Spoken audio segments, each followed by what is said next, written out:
Magandang araw bagong Pilipinas. Narito ang Police News Express sa oras na ito.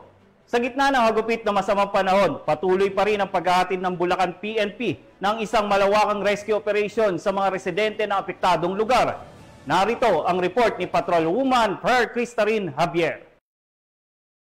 Bulacan PNP sa pagsasagawa ng malawakang rescue operation sa mga residenteng naapektuhan ng matinding pagbaha sa iba't ibang bahagi ng lalawigan. Pinangunahan ito ni Police Colonel Angel L. Garciliano, Acting Provincial Director ng Bulacan Police Provincial Office, katuwang ang Search and Rescue Units, mga lokal na pamahalaan at Provincial Disaster Risk Reduction and Management Office. Nagtulungan ang mga pulis at volunteer groups upang mailikas ang mga pamilyang natrap sa kanilang mga tahanan dahil sa patuloy na pagtaas ng tubig. Nagpatupad ng force evacuation sa iba't ibang lugar sa lalawigan bunsod ng patuloy na pag-ulan na nagdulot ng malawakang pagbaha. Agad ding kumilos ang bawat istasyon ng pulisya upang magatid ng libreng sakay sa mga residenteng kailangang ilikas.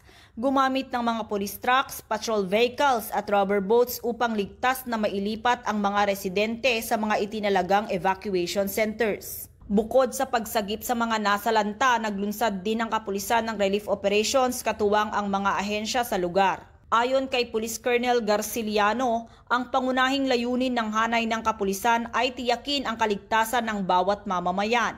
Patuloy ang pagbabantay ng pulisya sa sitwasyon at handang tumugon sa anumang tawag para sa rescue, relief at seguridad sa mga evacuation sites. Pinapaalala din niya sa publiko na manatiling alerto at makinig sa mga opisyal na abiso upang manatiling ligtas. Sa kabila ng hamon ng panahon, ang mabilis na aksyon ng Bulacan PNP ay patunay ng kanilang dedikasyon sa serbisyo at malasakit sa kapakanan ng mamamayan sa oras ng sakuna. Mula dito sa Bulacan Police Provincial Office, ako ang inyong PNN correspondent, Patrolwoman Per Cristarin Javier, alagad ng batas, tagataguyod ng Balitang Pulis. At para sa iba pang napapanahong balita, laging tumutok sa Police News Network, alagad ng batas, tagataguyod ng Balitang Pulis. Ako po si Police Senior Master Sergeant Yurico Habonete, nagbabalita para sa Police News Express.